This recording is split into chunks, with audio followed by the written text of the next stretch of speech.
My brother fired me from the company I had spent 32 years helping build, then asked me to clear my desk before lunch. Richard said it without raising his voice. Somehow, that made it worse.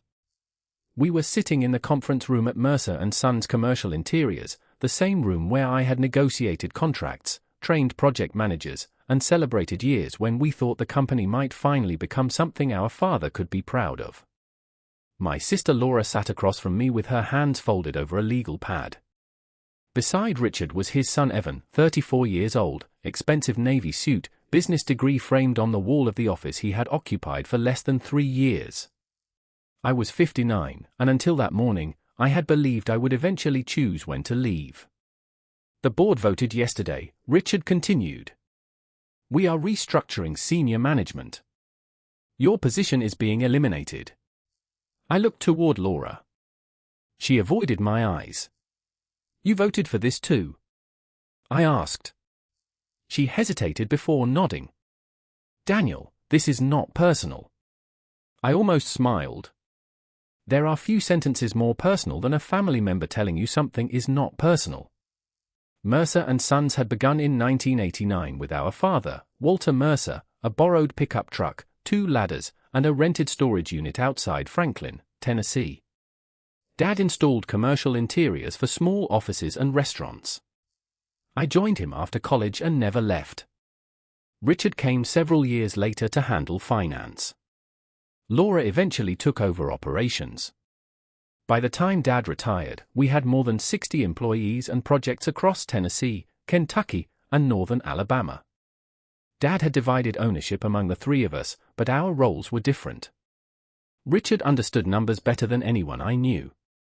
Laura could organize 6 complicated projects without losing track of a single deadline. I handled clients. I remembered whose hotel renovation had gone wrong 15 years earlier, which facilities director hated surprise change orders, and which owner wanted a telephone call instead of an email when there was bad news. Evan considered that inefficient. For the past 18 months, he had been pushing what he called modernization. New customer management software, automated reporting, standardized account procedures, more aggressive margins. None of those ideas were inherently bad. I told him that repeatedly. My objection was simpler. A database could tell you what a client purchased. It could not always tell you why that client trusted you. Evan believed trust could be institutionalized. I believed it had to be earned by people. Apparently, the board had decided his version represented the future. What happens to my accounts? I asked. Evan answered before Richard could. They are company accounts, Uncle Daniel. We have already reassigned them. That sentence told me more than the termination paperwork did. Including Harrison? I asked. Evan leaned back slightly. Especially Harrison. An account that large should never depend on one relationship. Harrison Hospitality Group had worked with us for nearly 20 years. Their projects represented more revenue than any other client on our books. I had worked with Charles Harrison since before Evan was old enough to drive. But I did not argue. I looked at Richard. Are you certain this is what you want? He exhaled slowly. It is already done. I nodded. All right. Evan seemed surprised. Maybe he had expected anger. Maybe Richard had prepared himself for an argument about Dad, ownership, or everything I had contributed. Laura finally looked at me. Daniel, we can give you until the end of the week to collect your personal things. I will be finished before lunch. My office took 23 minutes to clear. Most of what surrounded me belonged to the company. I packed only what mattered: Dad's old fountain pen, a photograph of the original 6-person crew standing beside our first company truck, a leather notebook, 2 framed family pictures, and the brass nameplate that had sat on my desk for 17 years. Several employees stopped at my door. I could tell rumors were already moving through the building. I told everyone the same thing. Take care of the clients. Do good work. I did not tell anyone to leave. I did not copy customer files. I did not download contact lists. I did not call Charles Harrison. Whatever happened next, nobody was going to say I had tried to damage the company because my feelings were hurt. At 11:47, I carried one cardboard box through the lobby. The receptionist, Melissa, stood and hugged me. I told her I would be fine. Outside, the Tennessee sun reflected off the windshield of the pickup I had driven for almost 12 years. I placed the box on the passenger seat and sat behind the wheel without starting the engine. Through the office windows, I could see the conference room where my family had just ended 32 years of my working life in less than 20 minutes. I expected to feel furious. Instead, I felt strangely calm. Dad had taught me something Richard and Evan seemed to have forgotten. Buildings belong to whoever held the deed. Companies belong to whoever held the shares. But relationships belong to no one until they were earned. I drove home without making a single business call. That afternoon, Evan sent a company-wide email announcing a new chapter for Mercer and Sons. 3 days later, Charles Harrison walked into that same conference room for the most important client meeting of the year. Evan had prepared everything: financial projections, renovation schedules, cost-saving models, and a polished presentation for Harrison's upcoming expansion. Charles sat down, glanced around the table, and before anyone could begin, asked one question. "Where is Daniel?" 3 days after I carried that cardboard box out of Mercer and Sons, I was sitting at my kitchen table drinking coffee from a mug Dad had given me years earlier. For the first time in decades, there was nowhere I was required to be before 8 in the morning. I expected the silence to feel peaceful. Instead, every few minutes I caught myself reaching for my phone, thinking about project schedules, unanswered client questions, and problems that technically belong to someone else now. I resisted the urge to check my company email because Evan had already disabled the account. That part had happened quickly. By the time I reached home on the day they fired me, my name had disappeared from the company website. My clients had been reassigned, my access credentials cancelled, and an announcement sent to employees describing my departure as part of a leadership transition. I had spent 32 years becoming part of the place, and the administrative system removed me in less than an afternoon. What bothered me was not the efficiency. It was the language. Leadership transition made it sound as though I had quietly chosen retirement. Richard had not told employees that his brother had been voted out. Evan certainly had not explained that I disagreed with the direction they were taking. He told people the company had outgrown an outdated relationship-based model. I heard that from Melissa, the receptionist, when she called me that evening. "I probably should not be telling you this," she said. "Then do not tell me anything confidential." "It is not confidential." Evan said it in the staff meeting. I leaned back in my chair. What exactly did he say? Melissa hesitated. He said Mercer and Sons cannot build its future around handshakes and personal favors. I almost laughed. Evan had misunderstood me more completely than I realized. I had never opposed technology. In fact, I had approved the first major customer management system we purchased years earlier. What I opposed was the assumption that information and relationships were the same thing. A computer could tell Evan that Harrison Hospitality had completed 47 projects with us. It could show average contract size, payment history, margins, deadlines, and every change order we had submitted. What it could not tell him was why Charles Harrison called me directly when something went wrong. That trust had started almost 20 years earlier, when one of his properties faced a renovation problem that could have ended our relationship permanently. Dad was still running the company then. Richard wanted to solve the disagreement through contract language. I drove to the property instead. I spent days listening, making calls, and figuring out what we could reasonably fix. We lost money on that particular job, but we kept the client. Dad later told me that sometimes the least profitable project on paper could become the most valuable decision a company ever made. Evan saw the loss. Dad saw the relationship. I never told Evan that story because I assumed Richard had. Apparently, I assumed too much. My phone rang shortly after 9. The number belonged to one of our longtime project supervisors, Mike Reynolds. I let it ring twice before answering. "Daniel, I heard what happened. I figured you would eventually. This place feels strange without you. Give it a week. Everyone will adjust." Mike asked whether I was planning to start another company. I told him no.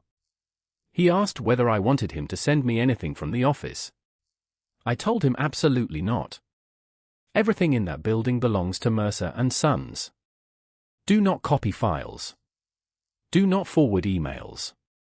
Do not do anything that puts your job at risk. What are you going to do? I have no idea. That was the truth.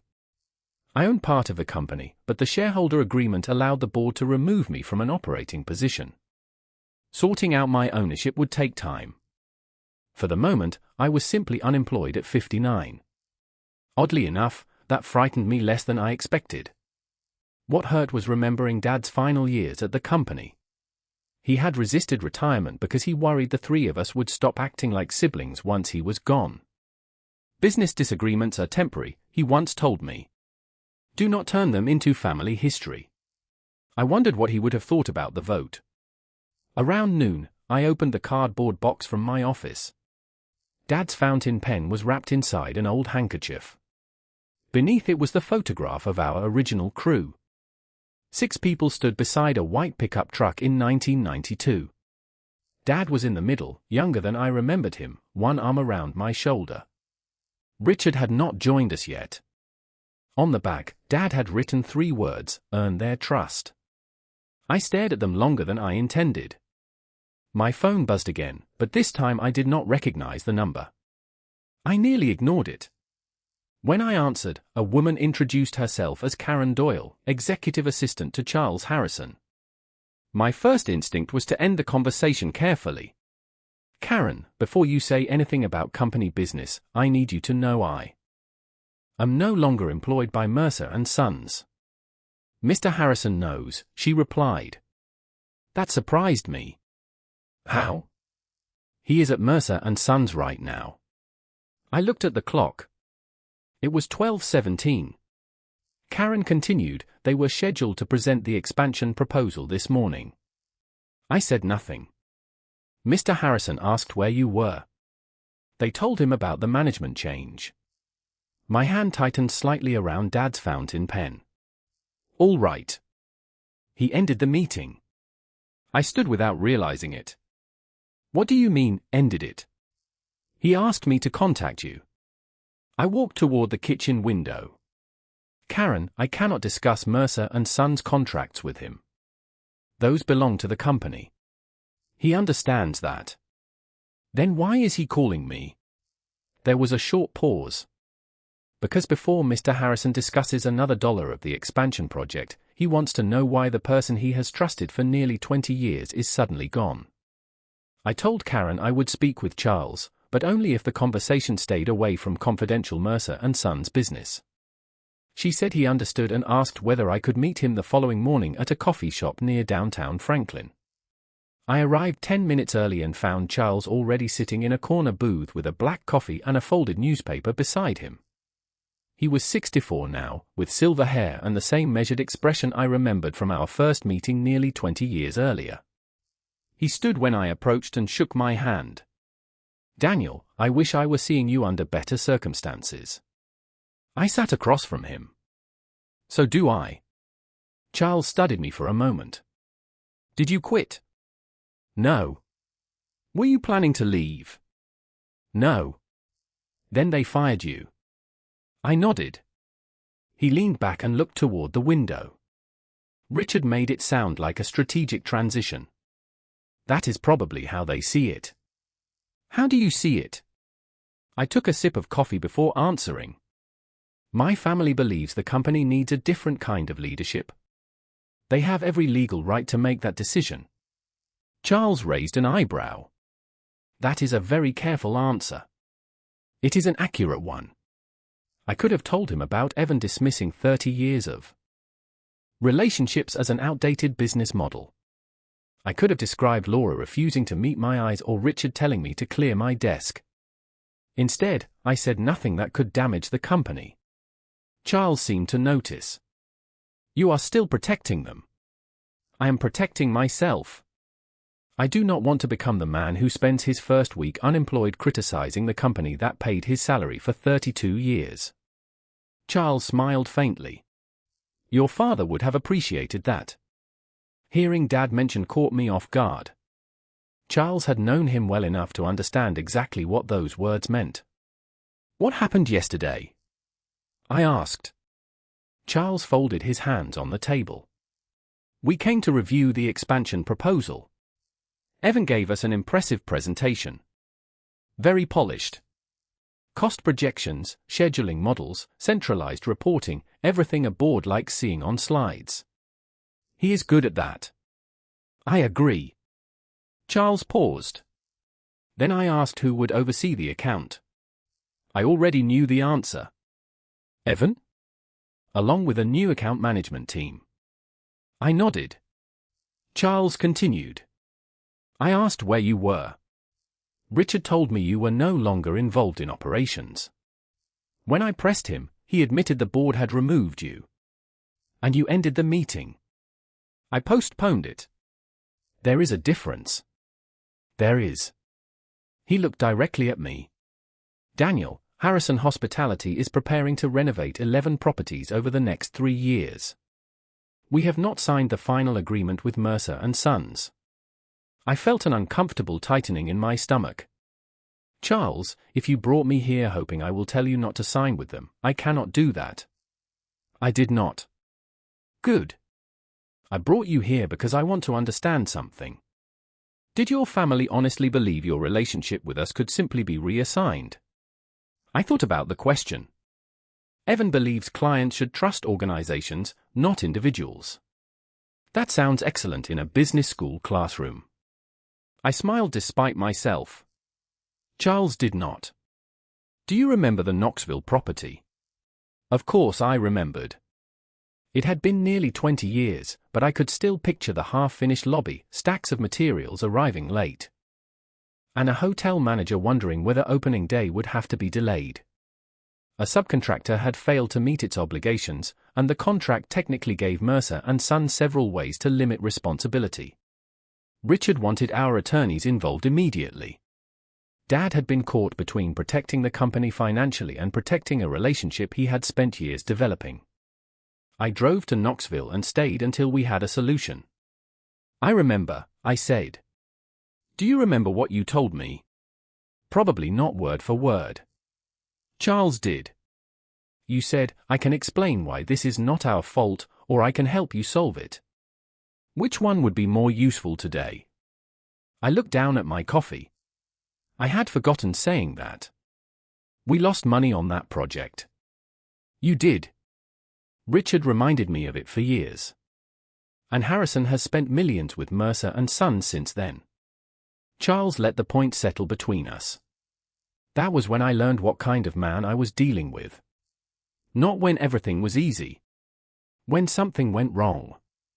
I understood now why he had postponed the meeting, but I still did not like where the conversation seemed to be heading. Charles, the people at Mercer and Sons are good at what they do. Mike Reynolds is one of the best project supervisors I have ever worked with. Laura knows operations better than I ever will. Richard understands the financial side of that company. Even Evan has ideas that will probably make parts of the business stronger. I am not questioning their competence. Then what are you questioning? He looked at me for several seconds. Whether they understand what they just removed. I did not answer. Charles reached for his coffee. Walter once told me something about you. Dad said many things. He said Richard could tell him what a project cost, Laura could tell him when it would finish, but Daniel could tell him whether the customer would ever come back. I laughed quietly. That sounds like Dad. He also said something else. Charles leaned forward. A company can inherit a name. It cannot inherit trust. I had heard those exact words from Dad years earlier, but I had never known he had repeated them to Charles. Before I could respond, my phone vibrated on the table. Richard's name appeared on the screen. I ignored it. It rang again less than 30 seconds later. Charles glanced at the phone. You should probably answer. I finally did. Richard did not bother with a greeting. Daniel, are you with Charles Harrison? I looked across the table at Charles. Yes. Richard went silent for a moment. Then his voice changed. What exactly have you been telling him? Nothing, I said. Charles asked why I was gone, and I answered him. Richard's voice tightened. You expect me to believe you just happened to meet our biggest client the morning after he postponed a multi-million-dollar expansion meeting? I looked across the table at Charles. He remained silent, giving me no indication that he wanted to participate in the conversation. Karen called me yesterday, I said. Charles requested the meeting. I did not contact him. And what have you discussed? My employment status. Nothing confidential. Nothing about your proposal, pricing, schedules, or contracts. Richard exhaled heavily. Daniel, whatever you are angry about, Harrison cannot become leverage in a family dispute. That sentence finally irritated me. I have not used anyone as leverage. You removed me from the company. I packed my belongings, went home, and made no calls to any client. Harrison asked where I was. You answered him. Everything after that happened because of the decision you made. Richard went quiet. I could hear voices somewhere behind him, probably Evan and Laura in the conference room. Come back to the office, he finally said. We need to discuss this. You had a meeting to discuss my future without me. I think I am allowed 1 cup of coffee without the board. I ended the call before the conversation became something either of us would regret. Charles waited a moment before speaking. He thinks you caused this. Richard likes problems that can be assigned to someone. And you? I prefer problems that can be solved. Charles smiled faintly. That sounds familiar. His reference took me back to Knoxville, nearly 20 years earlier. Harrison had purchased an aging hotel near the interstate and planned a complete renovation before the spring travel season. Mercer and Sons had been hired for the interior work. At the time, it was one of the largest contracts Dad had ever signed. Halfway through the project, one of our subcontractors began missing deliveries. Materials arrived damaged. Installation dates slipped.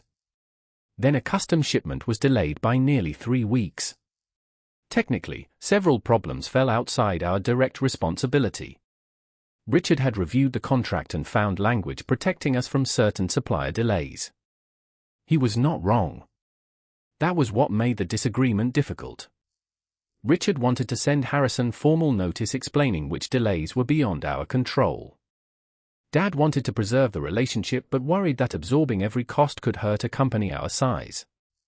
I was 39 then and still trying to prove that Dad had not given me responsibility simply because I was his son.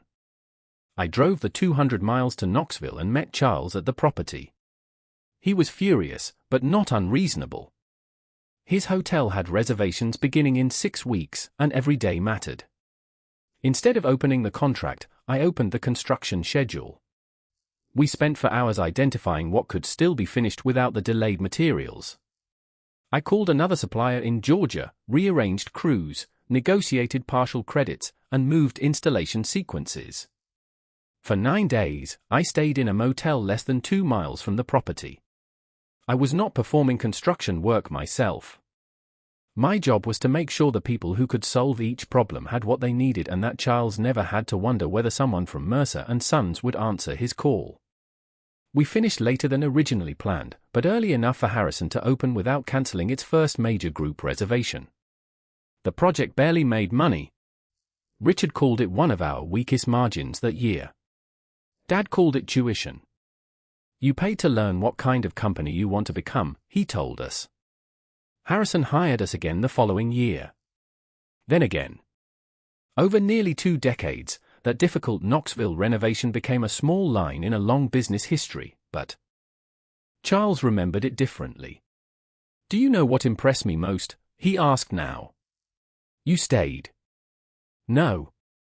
Plenty of people stay when they are afraid of losing a contract. What impressed me was that you never pretended everything was fine. Every morning you told me exactly what had gone wrong and exactly what you were doing about it. He looked down at his coffee. Trust is not believing someone will never bring you bad news. It is believing they will not hide it when it arrives. I thought about Evan's dashboards. They could measure response times, completion percentages, customer retention, and profitability. Useful information, all of it. But there was no column for the morning Charles realized I would tell him the truth even when the truth made my company look bad. Your family thinks Harrison belongs to Mercer & Sons because our contracts carry the company name, Charles said. Contractual, they are correct. Then what is the problem? The expansion is not contracted yet. I looked at him. Yesterday was supposed to move us toward final approval. Instead, I discovered the person who has represented Mercer & Sons to my family for nearly 20 years had been removed 3 days earlier, and nobody thought that information was important enough to mention before the meeting. I understood his frustration. That does not mean they cannot handle the work. Perhaps they can. Charles checked his watch and stood. I am not making that decision today. We shook hands outside the coffee shop. Before leaving, he said, your father understood something people often learn too late. A company can inherit equipment, contracts, buildings, even a respected last name. It cannot inherit trust. I watched him drive away, then returned home determined to stay out of whatever happened next. By late afternoon, Richard had called twice, Laura once, and Evan had sent me a carefully worded email asking whether I had discussed future business opportunities with Harrison. I answered only that I had not solicited any Mercer & Sons client. The following morning, another call came. This time it was Karen. Mr. Harrison would like to speak with you again. About what? I asked. Her answer changed the direction of everything that followed. He wants to know whether you would consider working for Harrison directly as an independent consultant. For several seconds, I thought I had misunderstood Karen. Working for Harrison directly? I repeated. As an independent consultant, she said. Mr. Harrison would prefer to explain the details himself. I looked across my kitchen at the cardboard box from my old office. Dad's photograph was still lying beside his fountain pen. For days earlier, I had been responsible for some of Mercer & Sons' most important accounts. Now the largest of those clients was asking whether I wanted to work with them outside the company. Tell Charles the first appreciate the offer, but I need to think carefully before discussing anything. Of course. After we ended the call, I remained at the table for nearly an hour. The easiest response would have been yes. I was unemployed, angry, and uncertain about what came next. Harrison's expansion could provide more work than most independent consultants saw in several years. But accepting immediately would make it look as though Richard had been right to suspect me. More importantly, I needed to know where the ethical line was. Mercer & Sons had fired me, but that did not give me permission to use confidential information, pricing, internal records, or relationships in ways that harmed the company. I called an attorney who had never represented Mercer & Sons and asked him to review my employment agreement and shareholder documents. I did not mention Harrison by name. I simply wanted to understand what I could legally and ethically do. He confirmed what I already suspected. I could work independently, provided I respected confidentiality obligations and did not improperly use company information. My ownership interest was a separate issue that would eventually need to be resolved. That afternoon, I called Charles myself. I am willing to hear what you have in mind, I said, but there have to be boundaries. Name them. I will not give you Mercer & Sons pricing. I will not share internal documents. I will not recruit their employees. I will not interfere with any existing contract you have with them. Charles answered immediately. Agreed. And if this is about punishing my family for firing me, I am not interested. There was a pause. Daniel, I am not asking because they fired you. I am asking because you are the person I trusted before they did." That sentence stayed with me. We agreed to meet the next day at Harrison's regional office outside Nashville. Their headquarters occupied 2 floors of a modest glass building, nothing extravagant considering the size of the company. Charles introduced me to 3 members of his development team, all people I had worked with before. On the conference table were preliminary plans for 11 properties across Tennessee, Kentucky, Georgia, and Alabama. Charles explained that Harrison did not necessarily want me performing the construction work.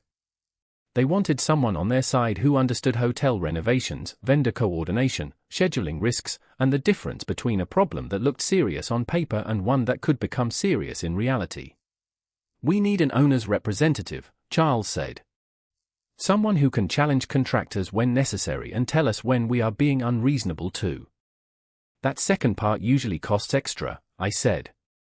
The room laughed, and for the first time since leaving Mercer and Sons, I felt like myself again. The proposed engagement would begin with 3 properties and expand if the arrangement worked. It was substantial, but not absurd. I would need insurance, accounting support, and probably an assistant if the work grew. I told them I would not sign anything until my attorney reviewed it. Charles nodded. "That is why we want you." When I returned home, Richard's truck was parked in my driveway. He was sitting on my front porch. I had not seen him outside the office since the board meeting. "You could have called," I said. "You stopped answering." "I answered yesterday." "You know what I mean." We went inside. Richard declined coffee and remained standing near the kitchen counter. Harrison formally postponed the expansion decision this morning. Charles told me they were reviewing their options. Richard studied my face.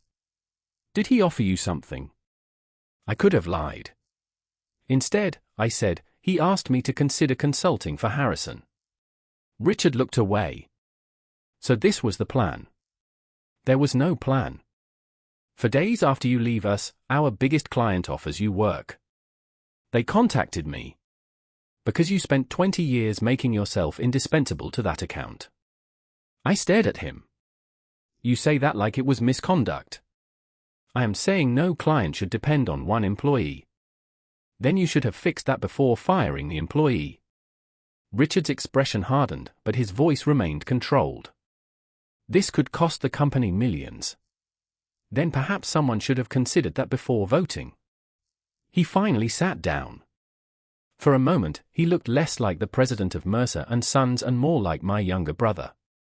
Dad wanted this company to stay in the family. So did I. "Then help me keep Harrison." I shook my head. "You did not ask whether removing me would damage the relationship before you fired me. You assumed the relationship belonged to the company." Richard said nothing. I continued. "I have not told Charles to leave Mercer and Sons. I will not. But I am also not going to refuse legitimate work simply so everyone can pretend your decision had no consequences." Richard stood and walked toward the door. Before leaving, he turned back. "Evan thinks we can replace Harrison within a year. Maybe you can. You do not believe that. What I believe does not matter anymore. You wanted a company that did not depend on me. Now you have one." He left without another word. The following morning, I received an email from Mike Reynolds. It contained no confidential information, just one sentence. Another longtime client had called the office asking the same question Charles had asked. They wanted to know where I had gone. The message from Mike bothered me more than I wanted to admit. The client was Benton Medical Properties, a regional company we had worked with for almost 14 years. They were nowhere near the size of Harrison Hospitality, but they represented steady work and the kind of relationship Dad had always valued. I called Mike immediately, not because I wanted details, but because I needed to make one thing clear.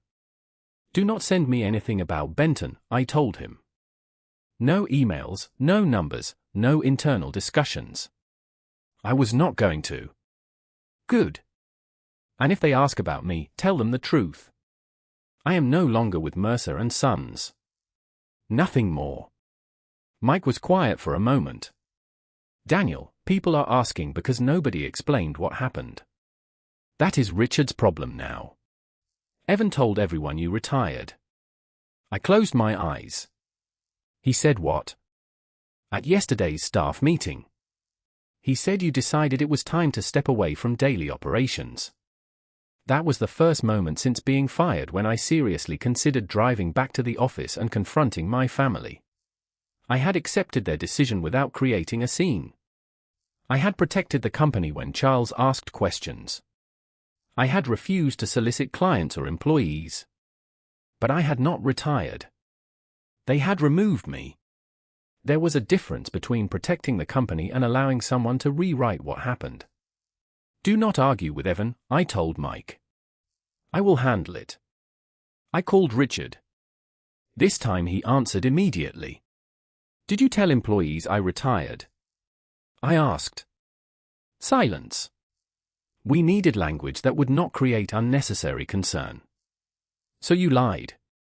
We simplified the situation. You voted to remove me, Richard. I accepted it. I did not embarrass you. I did not contact clients. The least you can do is stop pretending I chose this. His tone changed. What do you want me to say? That the Mercer family is fighting while we are trying to close the biggest contract in company history. Tell them I am no longer employed by Mercer and Sons. You do not owe anyone the details. People will speculate. They already are. I ended the call before it became another argument. That afternoon, my attorney sent back his review of Harrison's consulting agreement. The terms were straightforward. I would serve as an independent owner's representative for 3 renovation projects during an initial 12-month period. I would review schedules, attend planning meetings, identify operational risks, and help Harrison evaluate contractor performance. I would not be performing work that belonged exclusively to Mercer and Sons, and nothing in my agreement required Harrison to terminate existing relationships. I signed the contract the following morning. It felt strange seeing my name alone at the bottom of a professional agreement. For 32 years, every major contract I touched carried the Mercer and Sons logo. Now the heading simply read Daniel Mercer Consulting. I had not even intended to create a business. The name existed because my attorney said I needed something for invoices and insurance paperwork. Yet when I looked at it, I felt something I had not expected. Relief. Charles called after receiving the signed agreement. Welcome aboard, he said. Temporarily, I reminded him. Everything is temporary if you wait long enough. My first assignment was a Harrison property outside Louisville, Kentucky. The drive was about 3 hours from Franklin, long enough for me to think about how quickly my life had changed. A week earlier, I had been wondering whether I would ever work again. Now I was walking into a renovation meeting representing the client instead of the contractor. I recognized 2 people in the room from previous projects, but the general contractor was a company I had never worked with. That was intentional. Charles did not want my first assignment creating any conflict with Mercer and Sons. For 6 hours, we reviewed schedules, room closures, material lead times, and the sequence for renovating common areas without disrupting hotel operations. Nobody cared that I no longer had an executive title. They cared whether I could help solve problems. Driving home that evening, Dad's old words returned to me. Earn their trust. He had never said earn a title. He had never said protect your office. He had never even said protect the company name. Trust was something a person carried with him. When I returned to Franklin, Laura was waiting outside my house. Unlike Richard, she had called first. I made coffee, and we sat at the kitchen table where our mother used to help us with homework when we were children. Laura looked exhausted. Richard told me you signed with Harrison. I did. Evan is furious. Evan fired me. The board fired you. You voted for it. She lowered her eyes. I know. For the first time since the conference room meeting, I heard regret in her voice. Why did you vote yes? I asked. Laura wrapped both hands around her coffee mug. Because Evan convinced us the company had become too dependent on you. He showed us reports. Nearly 70% of our largest accounts had you listed as the primary relationship contact. He said that was dangerous. He was right. Laura looked surprised. What? It was dangerous. We should have developed stronger relationships between those clients and more people inside the company years ago. Then why are you angry? Because identifying a risk is not the same as solving it. You do not reduce dependence on someone by removing him overnight and hoping customers do not notice. Laura stared at the table. Harrison noticed. So did Benton, apparently. Her eyes lifted quickly. How do you know about Benton? Mike told me they asked where I went. Nothing else. Laura exhaled. There are others. I said nothing. 3 clients have asked for you this week. One postponed a renewal meeting. Another requested a meeting with Richard. She looked toward the window. Evan keeps saying this is temporary. Maybe it is. Do you believe that? I believe Mercer and Sons can survive without me. She studied my face. That is not what I asked. Before I could answer, Laura reached into her purse and placed a folded document on the table. I found this in Dad's old files yesterday. I unfolded it. At the top was Dad's handwriting, dated 7 years before his retirement. Beneath it was a list of our largest clients and the names of the family members responsible for each relationship. At the bottom, Dad had written a single sentence. Laura pointed to it. Read the last line. I did. Dad had written, never let the next generation confuse owning the company with owning the people who trust it. I read Dad's sentence 3 times before folding the document and sliding it back across the table. Where did you find this? I asked. In the locked cabinet in his old office, Laura said. I was looking for records related to the shareholder agreement. There were several folders we never moved after he retired. I looked at her. Does Richard know? Not yet. And Evan? Definitely not. I almost smiled. Then why bring it to me? Laura stared into her coffee. Because I think we made a mistake. It was the first time anyone from the family had said those words. I did not celebrate. I did not remind her that I had warned them. I simply waited. Evan was not wrong about everything, she continued. We needed better systems. We needed more people involved with major accounts. We needed succession planning. I agree. But we treated you like you were the problem instead of recognizing that the problem was how much knowledge we had allowed to sit with one person. I nodded. That is closer to the truth. Laura looked relieved that I was not trying to punish her. Richard is scared. Of Harrison? Of what Harrison represents. If one major client starts questioning the transition, others may do the same. Then the company needs to reassure them. They want you to do it. I leaned back. Who is they? Richard and the board. Evan too. Laura hesitated. That was answer enough. What exactly do they want? They want you to attend a client meeting next Tuesday. Just one meeting. Explain that the transition was planned, that you support the new leadership, and that clients should feel confident staying with Mercer and Sons. I stared at her. You want me to tell people I supported being fired? Not in those words. Then which words? Laura rubbed her forehead. Daniel, I am trying to keep the company stable. So am I, which is why I have not contacted a single client. But there is a difference between refusing to damage the company and lying for it. She nodded slowly. I knew you would say that. Then why ask? Because Richard asked me to. We sat quietly for a moment. Outside, a lawn mower started somewhere down the street. It was such an ordinary sound that the whole conversation suddenly felt stranger. 32 years of family business had come down to a kitchen table and a document Dad had written years before any of us imagined this situation. Tell Richard the First will not participate in a false story, I said.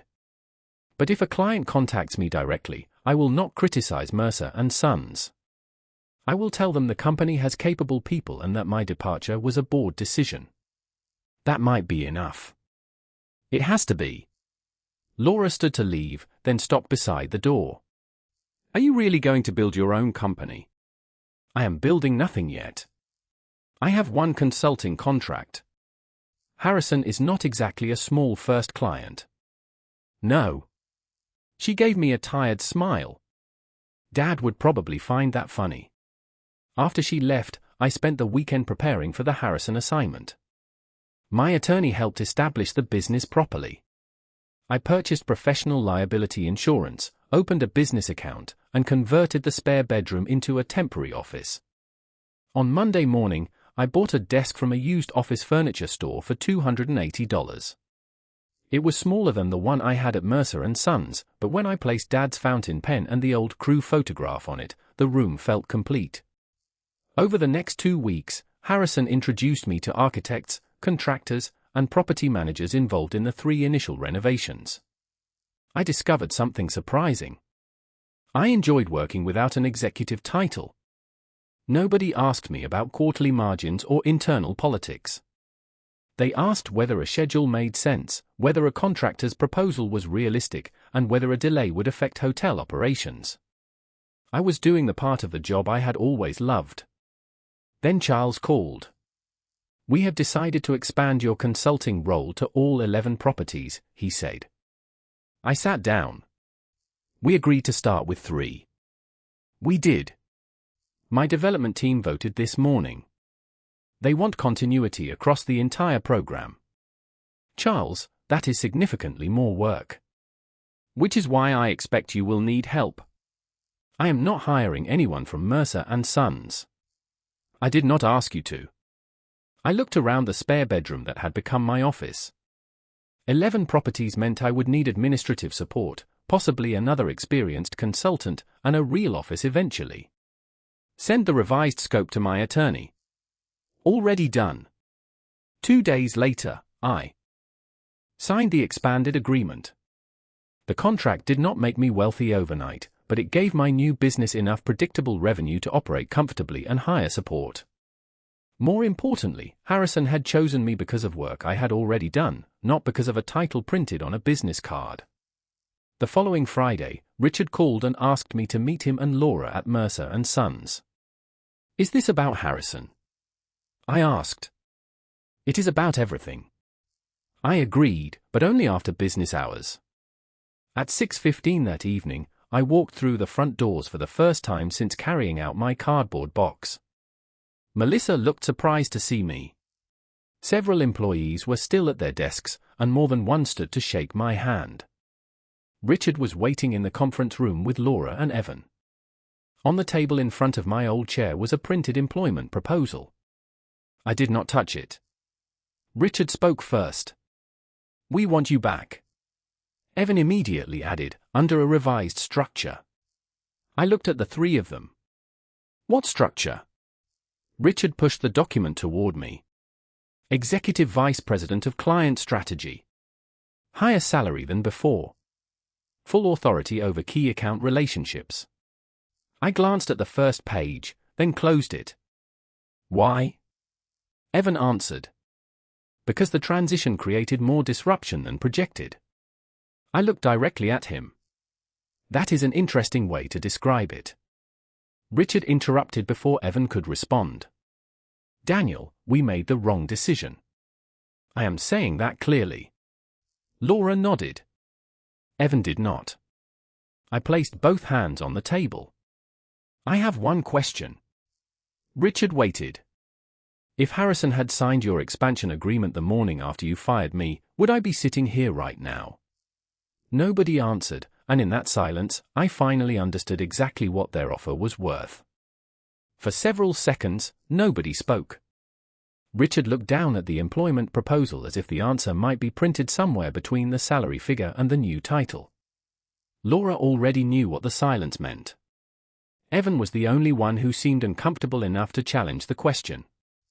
"That is hypothetical," he said. "No, it is not," I replied. "If Harrison had accepted your proposal and none of the other clients had asked about me, would this offer exist?" Evan folded his arms. "We are responding to new information." "Exactly." I turned toward Richard. "You did not discover that I suddenly became more qualified. You discovered that removing me had a cost." Richard leaned forward. "Fine. I should have handled this differently. Handled the firing differently. The entire transition. That was closer to what I needed to hear, but it did not change my decision." I pushed the employment proposal back across the table. "I am not coming back." Laura looked disappointed but not surprised. Richard stared at me. "You have not even read the compensation package. Because this is not about compensation. You would have more authority than you had before. Until the next board vote." Evan shifted in his chair. "So what is this? You want us to beg?" I looked at him. "No. I want you to understand that I am not trying to punish anyone. I simply do not trust this position anymore. But you expect clients to trust you. I never asked them to. I earned it." Evan's expression tightened. Richard raised a hand before the conversation became another argument. "What do you want, Daniel?" I had spent several days thinking about that question. At first, I thought I wanted an apology. Then I thought I wanted them to admit I had been right. Neither would give me back what had been lost in that conference room. "I want an independent valuation of my shares," I said. Richard's face changed. "You want out?" "Of daily operations, I already am. Now I want to discuss my ownership." Laura leaned forward. "Dad divided the company between us because he wanted it to stay in the family. And it can. You and Richard can buy my interest at a fair value determined by an outside professional." Evan looked almost relieved, which told me he still believed ownership was the most important part of this story. Richard did not look relieved at all. "You would really sell your share of Dad's company?" "Dad's company changed the day he retired. It changed again when he died. And it changed again when you fired me. Keeping stock certificates will not preserve what we had." Richard looked toward Dad's old photograph hanging on the conference room wall. "He would hate this. He would hate what brought us here." That ended the argument. I stood, but before leaving, I reached into my coat pocket and removed the brass nameplate I had carried home on the day they fired me. Daniel Mercer, Client Relations. 17 years of fingerprints had softened the edges. I placed it beside the employment proposal. Laura looked at it. "Why are you leaving that?" "Because I do not need it anymore." I walked out of Mercer and Sons without the cardboard box this time. The second departure felt different from the first. The first time, I had left wondering what had been taken from me. This time, I understood what had remained. Over the next month, my attorney and Richard's attorney began arranging the independent valuation. I stayed away from the process as much as possible. I did not want family emotions influencing a business transaction. Meanwhile, Harrison's 11-property program moved forward. I hired my first employee, a 52-year-old project coordinator named Susan Parker who had spent years working for a commercial architecture firm in Nashville. She had never worked for Mercer and Sons, which mattered to me. We rented a modest 800-square-foot office about 6 miles from my former workplace. It had 2 desks, a small conference room, a coffee machine that made terrible coffee, and a parking lot that flooded slightly whenever Tennessee received heavy rain. I loved it. My name was printed in small letters on the glass door. No executive title. No family crest. Just Daniel Mercer Consulting. Charles visited one afternoon and looked around. "Not exactly corporate headquarters," he said. "The rent is reasonable. Your father would approve. Dad would ask why I am paying rent when I have a perfectly good spare bedroom. Charles laughed. Work settled into a rhythm. Harrison remained our largest client, but I refused to let history repeat itself. Susan attended meetings with me. I documented decisions carefully. I introduced her directly to client representatives instead of keeping every relationship centered on myself. If I had learned anything from being fired, it was that no healthy organization should depend completely on one person, even when that person was me. 2 months later, Benton Medical Properties called my office. Their vice president asked whether I was available to advise them on a future renovation program. Before agreeing to anything, I confirmed that the work did not conflict with an existing Mercer & Sons contract. It did not. They hired us for a limited consulting engagement. I did not celebrate because Mercer & Sons had lost something. I celebrated because someone had chosen us based on work I had done years earlier. Then, one Friday afternoon, Richard called. His voice sounded different. Less defensive. The valuation came back, he said. I saw it. Laura and I can buy your shares. Then we should finish it. There was a pause. Daniel, before we sign anything, I need to tell you something. Evan finally reviewed Dad's old client files. I waited. He found the document Laura showed you. And several others. What kind of others? Richard exhaled. Notes Dad wrote about each of us before he retired. I sat back in my chair. What did he write? Richard was silent for several seconds. Enough that Evan wants to meet with you without me in the room. I agreed to meet Evan the following Monday, but I chose my office instead of Mercer & Sons. If he wanted to speak with me without Richard in the room, I wanted the conversation to happen somewhere neither of us could mistake for family territory. Evan arrived at 9 carrying a worn manila folder that looked older than he was. Susan offered him coffee, and he declined. For the first time since the board meeting, he did not look like the confident executive who had explained why my way of doing business belonged in the past. He looked tired.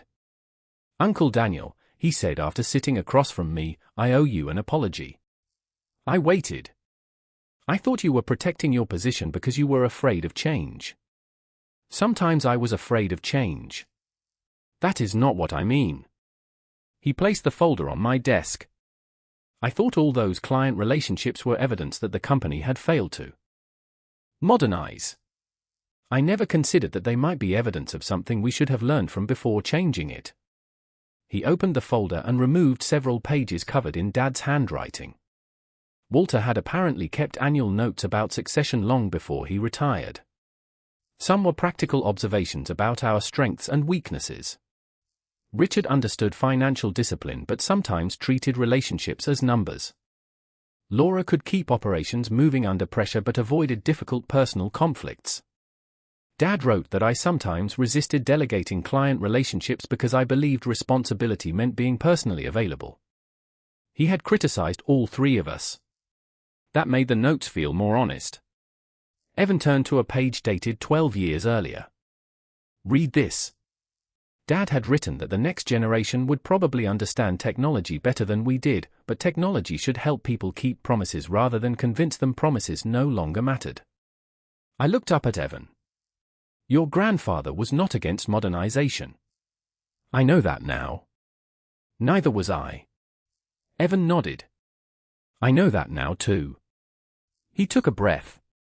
I thought Harrison stayed because Mercer & Sons had competitive pricing and a long record with them. Those things mattered. But they were not everything. No. Evan looked toward the small glass wall separating my office from Susan's desk. When Charles asked for you, I thought he was being sentimental. Then Benton asked. Then 2 others. I started reviewing account histories. Every time there had been a serious problem, your name was somewhere in the notes. I smiled. That probably means I caused all the problems. Evan laughed quietly. It was the first uncomplicated moment we had shared in months. I deserved that. You deserved worse, but I am trying to mature. His smile disappeared slowly. Are you really selling your shares? Yes. Because of me. Because I no longer want my livelihood, my family relationships, and my ownership tied together so tightly that losing one threatens all three. He considered that. I thought you would want Mercer and Sons to fail after what we did. Why would I want 60 people to lose good jobs so I could feel vindicated? Then why not come back? Because forgiveness and returning to the same arrangement are different decisions. Evan nodded slowly. Before leaving, he asked whether he could copy one thing Dad had written onto his phone. I told him the papers belonged to the family, not me. He photographed the sentence about technology helping people keep promises. I think I need that on my desk, he said. Then put it somewhere you will actually read it. 2 weeks later, Richard, Laura, and I signed the final documents transferring my ownership interest. The valuation had been fair, and the payment structure allowed the company to buy my shares without putting unnecessary pressure on its cash flow. When I signed the last page, I expected grief. Instead, I felt something closer to gratitude. Mercer and Sons had given me 32 years of work, a livelihood, friendships, mistakes, lessons, and memories with Dad that no legal document could remove. I did not need to own part of it forever to honor what it had meant. Richard walked me to the parking lot afterward. I am sorry, he said. This time there was no business explanation attached. I know. That does not fix it. No. Are we going to be brothers again? I looked at him. We never stopped being brothers. We just became terrible business partners. He laughed, and so did I. It was not a complete repair, but it was a beginning. Over the next year, Daniel Mercer Consulting grew carefully. Harrison remained our largest client, but I deliberately kept the company small. Susan became operations manager, and we hired another consultant with 20 years of commercial construction experience. I made sure clients knew both of them. No relationship belonged only to me. Mercer and Sons did not collapse. Richard remained president. Laura continued running operations. Evan changed more than I expected. He kept the new systems, dashboards, and reporting tools, but he started attending project meetings personally. He called clients instead of relying entirely on automated updates. Once, Charles told me Evan had driven nearly 3 hours to meet a property manager face-to-face. After a scheduling problem. Sounds familiar, Charles said. I pretended not to be pleased. Nearly 18 months after my firing, I visited Mercer and Sons for Dad's birthday. Laura had organized a small lunch for the family and longtime employees. My old brass nameplate was mounted beneath the original crew photograph in the lobby. Underneath, Evan had added one sentence from Dad's notes: "Trust cannot be transferred. It has to be earned again." I stood there longer than I expected. The day they fired me, I thought I was walking away with a cardboard box containing everything the company had allowed me to keep. I was wrong. They kept the building, the contracts, the equipment, and the family business. I carried away something no board meeting could revoke. 32 years of answered calls, difficult conversations, promises kept, mistakes corrected, and people who remembered how I treated them when something went wrong. My family had believed they were removing an employee the company no longer needed. What they eventually learned was that a title can be reassigned in an afternoon, but a reputation cannot. They kept the company my father built. I walked away with the one thing they could never vote away from me, the trust one had spent 32 years earning.